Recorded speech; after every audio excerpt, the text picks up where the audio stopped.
بسم اللہ الرحمن الرحیم الحمد للہ وکفا والصلاة والسلام علی سید الانبیاء والمرسلین اما بعد فاعوذ باللہ من الشیطان الرجیم بسم اللہ الرحمن الرحیم۔ خلاصہ مضمون پارہ نمبر 1 الف لام میم سورۃ الفاتحہ۔ سورۃ الفاتحہ کا رکوع 1۔ سورۃ الفاتحہ میں 7 آیات، اس کے کل الفاظ اور کلمات 27، اس کے اندر حروف 140۔ اس کا نزول کا مقام مکہ مکرمہ میں ہے۔ قرآن پاک کا آغاز اور مصحف عثمانی کی ابتدا سورۃ الفاتحہ سے ہے۔ سورۃ الفاتحہ کو ام القرآن بھی کہا جاتا ہے، اس لیے کہ تمام قرآن کا خلاصہ اس میں ہے، اور وہ خلاصہ 2 چیزیں ہیں جس کی پورے قرآن مجید میں تفصیل بیان کی گئی ہے۔ پہلے نمبر پر توحید ہے کہ جس کی وضاحت اللہ تعالیٰ نے سورۃ الفاتحہ میں ان الفاظ سے کی ہے، ایاک نعبد و ایاک نستعین۔ ایا کا ضمیر منفصل لا کر اللہ تعالیٰ نے یہ واضح کر دیا کہ تمام قولی اور فعلی عبادات خالص اللہ تعالیٰ ہی کے لیے ہیں، کہ جس میں کسی کی ادنا سی شرکت بھی ناقابل معافی جرم ہے۔ اور دوسرا مسئلہ تقلید کا اللہ تعالیٰ نے سمجھا دیا، جو اہدنا الصراط المستقیم سے بیان فرمایا کہ صراط مستقیم یہی ہے کہ منعم علیہم لوگ، ان وہ لوگ کہ جن پر اللہ تعالیٰ نے اپنا انعام کیا ہے، اور وہ 4 قسم کے لوگ ہیں کہ جن کے بارے میں اللہ تعالیٰ دوسری آیت کریم میں ارشاد فرماتے ہیں، من النبیین الذین انعم اللہ من النبیین والصدیقین والشہداء والصالحین وحسن اولئک رفیقا، کہ 4 قسم کے لوگ ایسے ہیں کہ جن پر اللہ تعالیٰ نے نام کیا ہے، ایک انبیاء کرام علیہ السلام، دوسرے صدیقین، تیسرے شہداء اور صالحین، اور چوتھے نیکوکار لوگ، کہ ان کے پیچھے ان کے راستے پر چلا جائے تاکہ امت کے قدم بقدم چلنے کا سلسلہ اور تسلسل برقرار رہے۔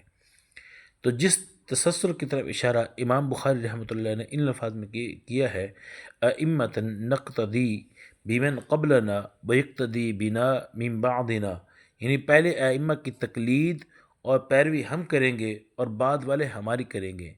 اور پھر اللہ رب العزت نے غیر المغضوب علیہم ولا الضالین بطور دعا اللہ تعالیٰ نے گمراہ لوگوں کے نقش قدم پر چلنے سے پناہ مانگی ہے اور مانگنے کی تعلیم دی ہے، اور کہ یہ وہ لوگ ہیں کہ جن کے پاس علم نہیں اور جہالت کی وجہ سے نہیں مانتے، یا علم تو ہے مگر ضد کی وجہ سے نہیں مانتے، جیسے یہود و نصارہ، یہ آج کے جہلا، ضدی اور ہٹ درم وہ علماء سو جو اپنے خود ساختہ تحقیقات یا اپنے اسلاف سے بد دیانتی پر مبنی اختلاف کے باعث مردود اور مغضوب ہے۔ اللہ تعالی ہمیں ان کے شر سے بچائے۔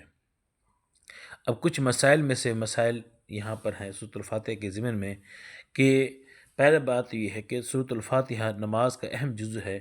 نماز کی 3 حالتیں ہیں، امام منفرد، امام یا تو امام ہے یا منفرد ہے یا مقتدی۔ جب آدمی اکیلا نماز پڑھ رہا ہو یا خواہ وہ امام ہو تو لا صلاۃ لمن لم یقرأ بفاتحۃ الکتاب، مسلم شریف کی حدیث ہے کہ جس کا حدیث کا نمبر 600 ہے۔ اور اسی طرح وفی روایت ابی داؤد وقال سفیان لمن یصلی وحدہ، یعنی کہ سورۃ الفاتحہ کے بغیر نماز نہیں ہوتی۔ یہ اس حدیث کو پیش نظر رکھتے ہوئے سورۃ الفاتحہ پڑھے گا، اور اگر وہ مقتدی ہے تو امام کے پیچھے سورۃ الفاتحہ یا کوئی اور قرات کرے گا، اس لیے کہ آپ صلی اللہ علیہ وسلم نے ارشاد فرمایا کہ من کان لہ امام فقراۃ الامام لہ قراۃ، سنن ابن ماجہ حدیث نمبر 840، اور اسی طرح مسند امام احمد بن حنبل اور اس کے اندر حدیث نمبر 14348، کہ جس شخص کا امام ہو تو امام کی قرات ہی مقتدی کی قرات ہے، لہذا امام کے پیچھے قرات نہیں کرنی چاہیے، بلکہ قرآن مجید کے اس حکم کو مد نظر رکھتے ہوئے کہ وَإِذَا قُرِئَ الْقُرْآنُ فَاسْتَمِعُوا لَهُ وَأَنصِتُوا لَعَلَّكُمْ تُرْحَمُونَ، سورۃ الاعراف آیات 204، یعنی کہ جب قرآن جی پڑھا جائے تو اسے غور سے سنو اور چپ رہو تاکہ تم پر رحم کیا جائے۔ تو ہمیں اصل میں چپ رہ کر اللہ تعالیٰ کے رحم کا مستحق بننا چاہیے، نہ کہ پیچھے کھڑے ہو کے تلاوت کر کے امام صاحب کی قرات خراب کریں یا ان کی تلاوت کو خراب کریں یا امام صاحب کو ہم پریشان کریں۔ فائدہ یہ بھی ہے کہ غیر مغضوب علیہم ولا الضالین سے مراد یہود و نصارہ ہیں، کہ یہود کی نسبت اللہ رب العزت نے یہود ابن یہودا کہ یہودا بن یعقوب کی طرف کی ہے، اور عربی لغت میں یہ لفظ دال کے ساتھ معروف ہو کر یہود بنا ہے، اور نصارس و ملک شام کی بستی کے ناصرہ کے نسبت منسوب ہے، کیونکہ عیسائیوں کا دین وہاں سے چلا تھا۔ بہرحال پہلی سورت سورۃ الفاتحہ تھی۔ سورۃ الفاتحہ ام الکتاب ہے۔ اسی طرح قرآن مجید کے بارے میں بات ہے کہ قرآن مجید جو ہے اللہ رب العزت نے اسے پڑھنے کے لیے آسان، سمجھنے کے لیے آسان اور عمل کرنے کے لیے آسان کتاب اللہ تعالیٰ نے اس کو بنایا ہے۔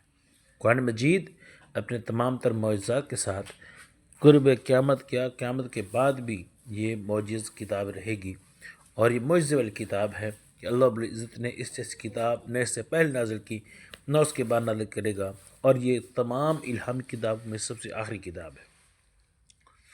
سورۃ البقرہ پہلی سورت سورۃ الفاتحہ ہے قرآن مجید کی، دوسری سورت سورۃ البقرہ ہے۔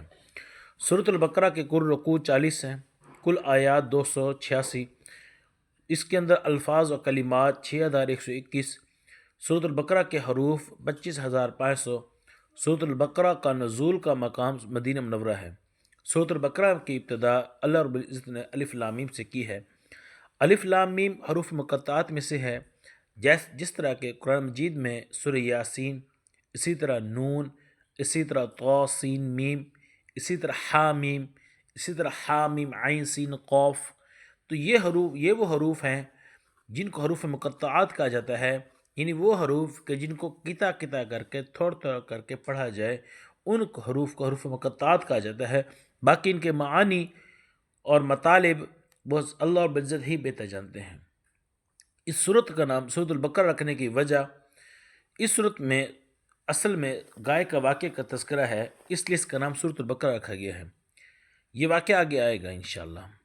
قرآن مجید کے اندر بیان ہونے والے واقعات کے بارے میں ایک ضابطہ کلی میں آپ لوگوں کے سامنے ذکر کر دیتا ہوں کہ قرآن مجید نہ تو تاریخی کتاب ہے کہ اس کے اندر تاریخی طور پر سارے حالات واقعات ہر ایک چیز کو سامنے رکھ کر بات کی جائے، نہ قرآن مجید قصہ گوئی کی کتاب ہے کہ جس طرح قصہ گوئی کے اندر بچپن کے حالات ان چیزوں کا ذکر کیا جاتا ہے کہ وہ تمام چیزیں اس کے اندر واقعات ذکر کیے جاتے ہیں۔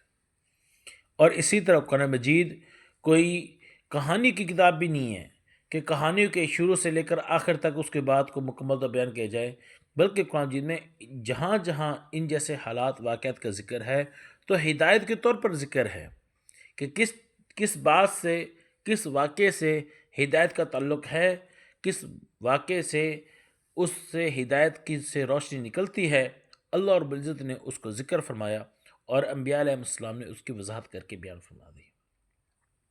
بہرحال اس صورت میں گائے کے واقعے کا تذکرہ ہے۔ اللہ رب العزت نے سورت کی ابتدا میں اشارہ فرمایا ذالک الکتاب لا ریب فیہ ھدی للمتقین، کہ اس کتاب میں کسی بھی قسم کے شک و شبہ کی کوئی گنجائش نہیں ہے، کہ یہ پرہیزگاروں کو راہ دکھاتی ہے۔ پہلے اس بارے میں اللہ رب العزت نے 4 قسم کے لوگوں کا تذکرہ فرمایا ہے، مؤمنین کا نمبر 1، نمبر 2 کافرین، نمبر 3 منافقین، اور نمبر 4 ان سے پہلا سابقہ قومیں جیسے یہودی اور اسی طرح نصارہ یعنی عیسائی وغیرہ تھے۔ اللہ رب العزت نے شروع میں مومنین کی صفات کا ذکر فرمایا۔ اللہ رب العزت نے ارشاد فرمایا الذین یؤمنون بالغیب، کہ مومنین تو وہ ہیں جو بن دیکھے ایمان لانے والے ہیں۔ لفظی کج بحثیوں میں اور اسی طرح طلب دلیل میں اس قدر بے باک نہیں ہوتے کہ یہودی کی طرح کہنے لگے لن نؤمن لک حتی نری اللہ جہرا، کہ ہم تو خدا کو دیکھے بغیر ایمان ہی نہیں لائیں گے۔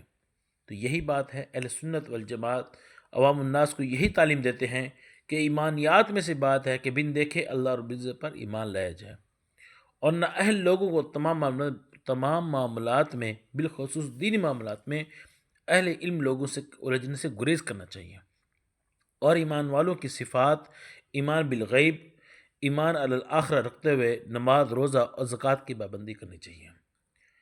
اللہ رب العزت نے پہلے رکوع کے اندر دوسرے رکوع میں بات شروع کی وَإِذَا قِيلَ لَهُمْ آمِنُوا كَمَا آمَنَ النَّاسُ قَالُوا أَنُؤْمِنُ كَمَا آمَنَ السُّفَهَاءُ۔ اس آیت کریم میں اللہ رب العزت نے صحابہ کرام کو حق بات کے پرکھنے کا معیار بتایا کہ دین کی صحیح تعبیر، صحیح تشریح پیغمبر علیہ السلام کے صحبت یافتہ لوگوں کے اتباع میں ہے۔ اس لیے کہ جمہور فقہا محدثین نے موقوفات صحابہ کو حجت قرار دیا ہے، ما سوائے ان افراد کے کہ جن کی فہم نے قول صحابی حجت نیز کہہ کر یا صرف حدیث صحیح مرفوع کو عمل کی بنیاد قرار دے کر دین کے ایک بڑے حصے کو ضائع کرنے کی کوشش کی ہے۔ اللہ اور عزت ہم سب کو صحابہ کرام کا صحیح مقام سمجھنے کی توفیق نصیب فرمائے۔ پھر آگے اللہ تعالیٰ نے 14 نمبر پر جو آیت ہے، اللہ تعالیٰ نے فرمایا وَإِذَا لَقُوا الَّذِينَ آمَنُوا قَالُوا آمَنَّا وَإِذَا خَلَوْا إِلَىٰ شَيَاطِينِهِمْ قَالُوا إِنَّا مَعَكُمْ إِنَّمَا نَحْنُ مُسْتَهْزِئُونَ کہ اللہ رب العزت نے ان آیات کریمہ کے اندر اللہ رب العزت نے منافقین کی بدحالی کو بیان فرمایا ہے کہ وہ زبانوں پر تو ایمان اور اسلام اور دلوں میں کفر رکھنے کے باعث بے چین رہتے ہیں کہ روئے دریا سلسبیل وقار دریا آتش است کے مستاق ہیں کہ زبان پر تو اسلام کی سلسبیل لہراتے پھرتے ہیں اور دلوں میں ان کے کفر کی آگ بھری ہوئی ہونے کے باعث جب ایمان والوں سے ملتے ہیں تو کہتے ہیں کہ ہم ایمان لیں، لیکن جب کفار سے ملتے ہیں تو انہی کے ہو کے رہ جاتے ہیں۔ اور اسلام کو اتنا نقصان کفار نے نہیں پہنچایا جو ان اسلام نما کافروں نے پہنچایا ہے۔ اس لیے نبی پاک صلی اللہ علیہ وسلم نے اور قرآن مجید نے بڑے واضح طور پر ان کی مذمت فرمائی ہے۔ نبی صلی اللہ علیہ وسلم نے ارشاد فرمایا کہ منافقین کا علامت ذکر کرتے ارشاد فرمایا کہ اذا حدث کذب کہ جب وہ بات کرے گا تو جھوٹ بولے گا، وَإِذَا عَاهَدَ أَخْلَفَ وَإِذَا عَاهَدَ غَدَرَ کہ جب کوئی معاہدہ کرے گا تو غداری کرے گا، وَإِذَا وَعَدَ أَخْلَفَ کہ جب وہ وعدہ کرے تو وعدہ خلافی کرے، وَإِذَا خَاصَمَ فَجَرَ اور جب کسی سے جھگڑا کرتے تو گالے دیتے ہیں۔ مسلم شریف میں ہی یہ حدیث موجود ہے کہ جو کہ باب بیان خصائل المنافق حدیث نمبر 59 کہ آیت المنافق اربعن کہ اس کے حدیث کے تحت یہ بیان کی گئی ہے کہ منافق کی 4 نشانیاں ہیں، 4 علامتیں ہیں، ہم لوگوں میں سے پڑھ سکتے ہیں کہ جس کے اندر 4 نشانیاں پائی جاتی ہیں کہ وہاں پر وہ منافقین میں سے شامل ہو سکتا ہے کہ جب بات کرے تو جھوٹ بولے، نمبر 1، نمبر 2 جب کوئی معاہدہ کرے تو وعدہ غداری کرے، نمبر 3 جب وعدہ کرے تو وعدہ خلافی کرے، اور نمبر 4 جب کسی سے جھگڑا کرے تو گالیاں دے۔ اب ہم میں سے ہر ایک اپنے گربان میں جھانک سکتا ہے کہ ان مذکورہ نشانیوں میں سے کوئی علامت مجھ میں پائی تو نہیں جا رہی۔ پھر آگے اللہ تعالیٰ نے تیسرے رکوع میں اللہ رب العزت نے تخلیق کائنات کا ذکر فرمایا ہے، اور اس تخلیق کائنات کے ساتھ ایک بہت بڑا اللہ تعالیٰ نے زمین پر انقلاب کو برپا کیا، انسانیت کی تخلیق۔ اللہ رب العزت ارشاد فرماتے ہیں یا ایھا الناس اعبدوا ربکم الذی خلقکم والذین من قبلکم لعلکم تتقون کہ اللہ تعالیٰ نے انسانوں کو ان کے پیدا کرنے کا مقصد بتلایا ہے کہ تمہیں اس لیے پیدا کیا گیا ہے کہ تم اللہ کی عبادت کرو۔ اس لیے انسان کو عام دینی اور دنیاوی معاملات میں عبادت کا پہلو اختیار کرنا چاہیے۔ من چاہی چھوڑ کر رب چاہی زندگی گزارنے سے آخر میں من چاہی زندگی نصیب ہوتی ہے۔ اور یہ رمضان المبارک کا مہینہ ہے کہ جس میں ہر عمل کا اجر کئی گنا بڑھ جاتا ہے، مگر بدقسمتی سے کچھ افراد نہ تو خود عبادت میں رغبت رکھتے ہیں، نہ کسی اور کو عبادت کرتا ہوا وہ دیکھنا پسند کرتے ہیں۔ اب یہاں سے دیکھ لیں کچھ سنت مسنون اعمال ہیں، مثلا 20 رکعت نماز تراویح دور صحابہ سے لے کر آج تک امت کا متواتر عمل چلا آ رہا ہے، اور حرم مکہ و مدینہ اور اس حرم مدینہ شریف میں بھی آج بھی 20 رکعت تراویح ہی ادا کی جاتی ہے، پڑھی جاتی ہیں۔ خود آپ صلی اللہ علیہ وسلم سے ثابت بھی ہے کہ رمضان کی ایک رات میں نبی صلی اللہ علیہ وسلم گھر سے باہر تشریف لائے اور لوگوں کو 24 رکعت اور 3 رکعت پڑھا ہے، یعنی 4 فرض عشاء کے، 20 رکعت نماز تراویح اور 3 عشاء کے وطر۔ جس طرح کہ ایک حدیث پاک ہے کہ عن جابر بن عبداللہ رضی اللہ تعالیٰ عنہ قال خرج النبی صلی اللہ علیہ وسلم ذات لیلۃ فی رمضان فصلى الناس 24 ركعة وأوتر ب3 اسناده حسن ورواته ثقات، یعنی کہ جابر بن عبداللہ رضی اللہ عنہ سے روایت ہے، فرماتے ہیں کہ نبی صلی اللہ علیہ وسلم ایک مرتبہ رمضان کے ایک رات میں تشریف لائے آپ صلی اللہ علیہ وسلم نے لوگوں کو 24 رکعت نماز پڑھائی اور 3 وطر پڑھائے۔ اس حدیث کی سند جو ہے وہ بھی حسن ہے اور اس کے راوی جو ہیں وہ بھی ثقات ہیں، لیکن اب کچھ بدقسمت تو تراویح تو پڑھنے ہی نہیں جاتے، اور جو پڑھتے ہیں وہ سستی اور کاہلی سے 20 رکعت سنت کے مطابق پڑھنے کے بجائے 8 رکعت کو تہجد کو تراویح کا نام دے کر ادا کرتے ہیں، اور یوں مساجد کو غیر آباد کرنے کی کوشش کرتے ہیں۔ انہیں غور کرنا چاہیے کہ مقصد انسانی سے دور ہو رہے ہیں، یہ مختصر زندگی ہے، اس لیے ثابت شدہ عبادات اور امت کے متواتر عمل کو اپنی بدنیتی اور کہلی پر مبنی تحقیقات کا نشانہ بنا کر ان سے اعراض نہ کریں۔ پھر آگے اللہ تعالیٰ نے ارشاد فرمایا یضل بہ کثیرا ویہدی بہ کثیرا وما یضل بہ الا الفاسقین۔ اس آیت کریمہ میں اللہ رب العزت نے ارشاد فرمایا کہ اس کتاب کے ذریعے بہت سے لوگ گمراہ ہوتے ہیں اور بہت سے ہدایت پاتے ہیں، اور گمراہ وہی لوگ ہوتے ہیں جو فاسق فاجر ہوتے ہیں۔ اس لیے میں قرآن حدیث پڑھ کر اور خوب چبا چبا کر آیات اور احادیث کے نمبر بتا کر صحابہ کرام اور اسلاف کی تعبیرات کو چھوڑ کر اپنی منمانی تفسیریں اور تشریحات کرنے والے ڈاکٹر اور اسکالر کے نام فریب میں نہیں آنا چاہیے، بلکہ ان کے رہن سہن اور وضع قطر پہ غور کر لینا چاہیے کہ ہر طرف سے فاسق نظر آنے والے مفسر قرآن نہیں ہو سکتے۔ میڈیا پہ آ کر فرحت انگیز بیانات کرنے والے گمراہان امت تو ہو سکتے ہیں، رہنمائی امت نہیں ہو سکتے۔ اسی طرح اللہ رب العزت نے آگے شرح وَإِذْ قَالَ رَبُّكَ لِلْمَلَائِكَةِ إِنِّي جَاعِلٌ فِي الْأَرْضِ خَلِيفَةً۔ اس آیت مبارکہ میں اللہ رب العزت نے آدم علیہ السلام کے خلیفہ بنائے جانے کا واقعہ ذکر فرمایا ہے کہ فرشتوں نے اس پر اپنے خدشے کا اظہار فرمایا کہ یہ وہ انسان ہوگا جو قتل و قتال اور دنگا فساد کرے گا، مگر اللہ رب العزت نے ارشاد فرمایا انی اعلم ما لا تعلمون، کہ یعنی میں اس کی قتل و قتال والی سرشت کے ساتھ علم والی صفت کو ملا دوں گا، یعنی اس کے قتال بغیر وحی الہی کے نہیں ہوگا، اور جو قتال وحی الہی کے مطابق ہو وہ جہاد کہلاتا ہے، اور جو بغیر وحی الہی بغیر حکم شریعت کے ہو وہ فساد کہلاتا ہے۔ اسی طرح آگے اللہ تعالیٰ نے ارشاد فرمایا قُلْ نَهْبِطُوا، پھر آدم علیہ السلام کے اللہ تعالیٰ نے خلافت کا ذکر فرمایا ہے کہ اللہ تعالیٰ نے کیسے ان کو خلیفہ بنا کر بھیجا، اور سب سے پہلے اسرافیل علیہ السلام نے سجدہ کیا، تو انعام میں اللہ رب العزت نے لوح محفوظ کی ذمہ داری اللہ تعالیٰ نے ان کو عطا فرمائی۔ اور اسی طرح ذکر ہے، تذکرہ ہوا ابلیس کی نافرمانی کا کہ ابلیس نے نافرمانی کی تو اللہ تعالیٰ نے ابلیس جس کا پہلا نام عزازیل تھا اور اس کی کنیت ابو کردوس تھی، اور نافرمانی کے بعد اس کا نام ابلیس پڑا اور کنیت ابو مرہ ہو گئی۔ اللہ تعالیٰ نے حضرت آدم علیہ السلام کی بیوی حضرت حوا کا ذکر فرمایا ہے کہ اپنی بیوی کا نام حضرت حوا حضرت آدم علیہ السلام نے خود رکھا تھا، اس لیے کہ وہ جاندار چیز سے پیدا ہوئی تھی۔ آدم علیہ السلام کی کنیت ابو البشر اور ابو محمد ہے۔ اور اسی طرح آگے اللہ تعالیٰ شاہ فرمایا قُلْ نَهْبِطُوا بَعْضُكُمْ لِبَعْضٍ عَدُوٌّ، کہ ہم نے کہا اتر جاؤ تم ایک دوسرے کے دشمن ہوگے۔ ابن جریر رحمۃ اللہ نے حضرت ابن عباس سے نقل کیا ہے کہ اس آیت مبارکہ میں حضرت آدم علیہ السلام، حضرت حوا علیہ السلام اور ابلیس شیطان اور سانپ سے خطاب ہے کہ ان کے اترنے کے مقامات میں کچھ تفصیل ہے۔ آدم علیہ السلام کو ہندوستان کے دور دراز جزیرے سراندیپ کے بوزا یا اررہون نامی پہاڑ پر اتارا گیا، اور حضرت حوا علیہ السلام کو جدہ میں اتارا گیا، اور سام کو سجستان میں اتارا گیا ہے۔ بعض مفسرین کے نزدیک اردن کے شہر بیسان میں سام کو اتارا گیا۔ پھر آگے اللہ تعالیٰ نے ارشاد فرمایا وَإِذْ نَجَّيْنَاكُم مِّنْ آلِ فِرْعَوْنَ، اور جب ہم نے تجھے آل فرعون سے نجات دی۔ ان آیت کریمہ سے بنی اسرائیل کے واقعات کا تذکرہ ہوتا ہے جو آخر سپارہ تک ان آیات کے ساتھ چلتا جائے گا۔ فرعون کا ذکر ہوگا۔ فرعون کا نام ولید بن مصب اور اس کی کنیت ابو مرہ ہے۔ یہ عملیق بن لاود بن ارم بن سام بن نوح علیہ السلام کی نسل سے تھا۔ ویسے بھی جو قبط یا مصر کا بادشاہ ہوتا تھا اسے فرعون کہتے تھے، اور مصر کا نام مصر بن قبط بن نبیت بن کوش کے نام پر رکھا گیا۔ اسی طرح وَإِذْ قَالَ مُوسَىٰ لِقَوْمِهِ، یہاں سے موسیٰ السلام کا تذکرہ ہے۔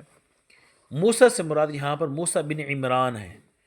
عبرانی زبان میں موسیٰ علیہ السلام کا نام عمرم بن عمران بن فاحث بن عازر بن لاوی بن یعقوب ہے۔ عبرانی میں پانی کو کہتے ہیں اور سا لکڑی کو کہتے ہیں۔ چونکہ صندوق لکڑی کا تھا اس لیے ان کا نام موسیٰ پڑ گیا۔ موسیٰ علیہ السلام کی یہاں سے وجہ تسمیہ بھی ذکر ہو گئی کہ جس شخص نے پانی سے صندوق اٹھایا اس کا نام سابوس تھا۔ آگے اللہ رب العزت نے موسیٰ علیہ السلام کے قوم میں قتل کا واقعہ اور اس کی تحقیقات ذکر کیا ہے۔ پھر اسی کے اندر گائے کا ذکر بھی ہوگا انشاءاللہ۔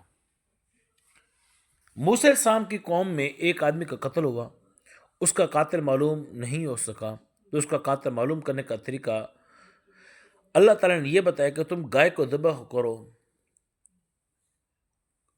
ذبح کر کے اس کا گوشت اتارو۔ اس پر ان کی قوم نے مذاق اڑانے لگی اور قیل و قال اور حجت بازی اور ٹال مٹول اور بات کو جان بوجھ کر آگے پیچھے کرنا، اس چیزوں میں لیت و لال میں شروع ہو گئی۔ بالآخر جب ان کے تمام سوالات پورے ہو گئے، مثلا انہوں نے سوال کیا کہ گائے کس طرح کی ہونی چاہیے، کیا جوان ہونی چاہیے، بوڑھی ہونی چاہیے، اس کا رنگ کیسا ہو، کس طرح کی نظر آتی ہو، ہر طرح کے سوال جواب پورے ہو گئے۔ جب ان کے سوال جواب پورے ہو گئے تو انہوں نے بادل نخواستہ، دل نہ چاہتے ہوئے بھی گائے کو ذبح کیا اور اس کا گوشت مقتول کو مارا۔ اس گوشت کے اندر اللہ تعالیٰ نے تاثیر کی تھی کہ اس سے مردہ زندہ ہو گیا۔ وہ مقتول نے زندہ ہو کر اپنے قاتل کا پتہ بتایا۔ پھر اللہ تعالیٰ نے بطور تنبیہ کے ارشاد فرمایا کہ ان کے دل پتھروں سے بھی زیادہ سخت ہو گئے ہیں، بلکہ پتھر تو اللہ تعالیٰ کے خوف سے گر جاتے ہیں، مگر یہ تو پتھر سے بھی سنگ دل ہیں، جو قرآن و حدیث سننے کے باوجود بھی ماننے پر تیار نہیں ہوتے۔ اسی طرح اس واقعے میں اب حکمتیں بھی ہیں، کیونکہ اس وقت بنی اسرائیل کے کچھ لوگ موت کے بعد دوبارہ اور زندہ اٹھائے جانے کے منکر تھے، تو گائے کے گوشت سے مردہ کو زندہ کرنے کا جو واقعہ ہے، اس کا مقصد بعث بعد الموت کے متعلق پائے جانے والے شبہات کا بھی ازالہ تھا، اور بنی اسرائیل کے دل میں گائے کی جو محبت رچی بسی تھی، اللہ رب العزت نے گائے کے ذبح کرنے کے واقعے سے اس محبت کو بھی ختم کر دیا۔ واللہ اعلم بالصواب۔ اسی طرح آگے اللہ رب العزت نے وَقَالُوا كُونُوا هُودًا أَوْ نَصَارَىٰ، ان آیت کریمہ میں اللہ رب العزت نے یہود و نصارہ کی عادات کو بیان کیا ہے کہ یہود و نصارہ کی عادات بد میں سے ایک عادت حنفیت سے انتہا درجے کا بوس تھا، اور وہ دھوکہ دے کر کہتے تھے کہ انبیاء علیہ السلام کی طرف نسبت کر کہتے تھے کونوا ہودن او نصارا تہتدو، کہ یا تم یہودی بن جاؤ یا نصارہ بن جاؤ، عیسائی بن جاؤ تو تم فلاح پا جاؤ گے۔ اللہ رب العزت نے ان دونوں کا ارادہ فرمایا، ارشاد فرمایا قل بل ملت ابراہیم حنیفہ، کہ تم ملت ابراہیم پر حنفی ہوگے تو فلاح پاؤ گے، ورنہ فلاح نہیں پاؤ گے۔ اب یہاں پر ملت ابراہیم حنیفہ میں حنیفہ کے لفظ کی تھوڑی سی تشریح ہے کہ حنیف کا مطلب معنی یہ ہے یکسو اور ایک طرف مائل ہونا۔ اسلام کو دین حنیف بھی اس وجہ سے کہا جاتا ہے کہ سارے باطل چھوڑ کر ایک اللہ کی طرف مائل ہونے والا دین ہے۔ والحنیف عند العرب من کان علی دین ابراہیم علیہ السلام نہایا فی غریب الاسر، یعنی حنیف عربی میں اس شخص کو کہتے ہیں کہ جو دین حنیف پر گامزن ہو۔ اسی طرح امام لیث فرماتے ہیں وقال لیث الحنیف المسلم الذي يستقبل البيت الحرام على ملت ابراہیم فهو حنیف۔ امام لیث رحمۃ اللہ فرماتے ہیں کہ حنیف اس مسلم کو کہتے ہیں جو بیت اللہ کی طرف ملت ابراہیمی کی طرز پر متوجہ ہو۔ اسی طرح نبی پاک صلی اللہ تعالیٰ علیہ وآلہ وسلم نے فرمایا وقال النبی صلی اللہ تعالیٰ علیہ وآلہ آلہ وصحبہ وسلم انی لم ابعث بالیہودیت ولا بالنصرانیت ولکن بعثت بالحنیفۃ السمحہ۔ مسند امام احمد حدیث نمبر 22,291 کہ نبی پاک صلی اللہ تعالیٰ علیہ وسلم نے فرمایا کہ مجھے یہودیت اور نصرانیت کے ساتھ مبعوث نہیں کیا گیا، بلکہ مجھے چمکدار حنفیت دے کر بھیجا گیا ہے۔ اور لطیفہ یہ ہے، یعنی لطف کی بات، یہاں لطیفہ سے مراد ہنسنے کی بات ہے، بلکہ لطف کی بات یہ ہے کہ مخالفین امام اعظم ابو حنیفہ رحمۃ اللہ کو بھی یہ حقیقت تسلیم کرتے ہیں، اور اس وجہ سے بہت سے لوگ اس چیز سے اعراض بھی کرتے ہیں۔ بہرحال آگے اللہ تعالیٰ نے مختلف فوائد کو ذکر فرمایا ہے۔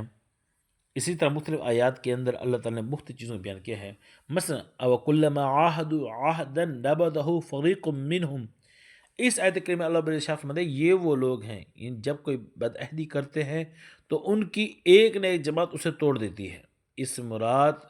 اس آیت میں عہد توڑنے سے مراد مالک بن سیف یا مالک بن ذئب ہے، ان یہود و نصارہ کے بارے میں یہ آیت کریمہ نازل ہوئی۔ اسی طرح ام تريدون ان تسألوا رسولکم، کیا تم نے اپنے رسول سے یہی سوال پوچھنا چاہتے ہو؟ اس آیت کریمہ کا مخاطب رافع بن خزیمہ ہے اور اسی طرح وہاب بن زید ہیں جن نے نبی صلی اللہ علیہ وسلم سے کتاب کا مطالبہ کیا تھا۔ اسی طرح ود کثیر من اہل کتاب، اس اہل کتاب کے اکثر لوگ چاہتے ہیں، ان لوگوں سے مراد حی بن اخطب اور ابو یاسر بن اخطب ہیں۔ یہ ود کثیر من اہل کتاب سے مراد یہ وہ یہودی تھے کہ جن میں حی بن اخطب اور ابو یاسر بن اخطب۔ اسی طرح اللہ رب العزت نے ارشاد فرمایا وَمَنْ أَظْلَمُ مِمَّنْ مَنَعَ مَسَاجِدَ اللَّهِ، کہ اس شخص سے بڑھ کر ظالم کون ہو سکتا ہے جو اللہ کے گھر میں اللہ کے ذکر سے روکے۔ اب اس ظالم سے مراد بخت نصر اور اس کے ساتھی تھے کہ جنہوں نے بیت المقدس کو ویران کیا۔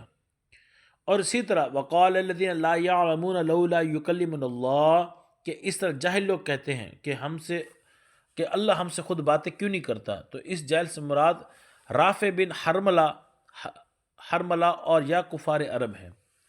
اور اسی طرح آگے اللہ رب العزت نے ارشاد فرمایا وَوَصَّى بِهَا إِبْرَاهِيمُ بَنِيهِ وَيَعْقُوبُ، یہاں پر وصیت سے مراد کون سی وصیت ہے؟ یعنی اس سے مراد وہ وصیت ہے جو حضرت ابراہیم علیہ السلام نے حضرت یعقوب علیہ السلام کو اپنے اور اسی طرح اپنے اولاد کو وصیت کی تھی۔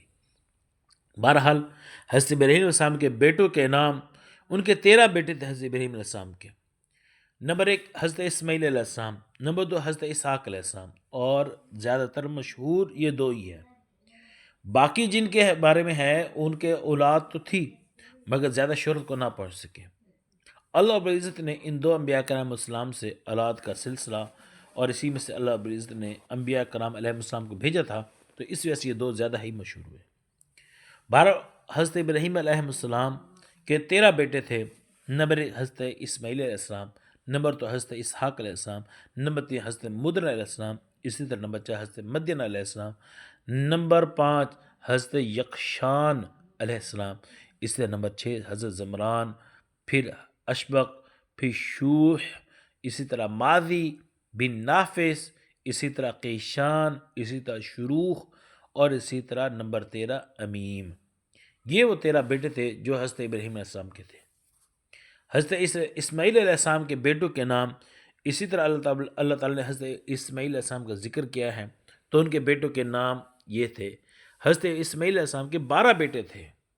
نمبر 1 وذ، پھر کیزار، پھر ادیبل یا ادبیل، اسی طرح مسا، اسی طرح مشمع، اسی طرح ذوما، اسی طرح آدر، اسی طرح تیمہ، اسی طرح بطور، قبط، ماشی اور قیدمہ۔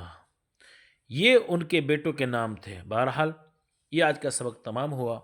یہ پہلی تراویح تھی کہ جس کو پہلے سپارے کا پڑھا گیا تھا، اس تراویح کا خلاصہ آپ کے سامنے ذکر کر دیا ہے۔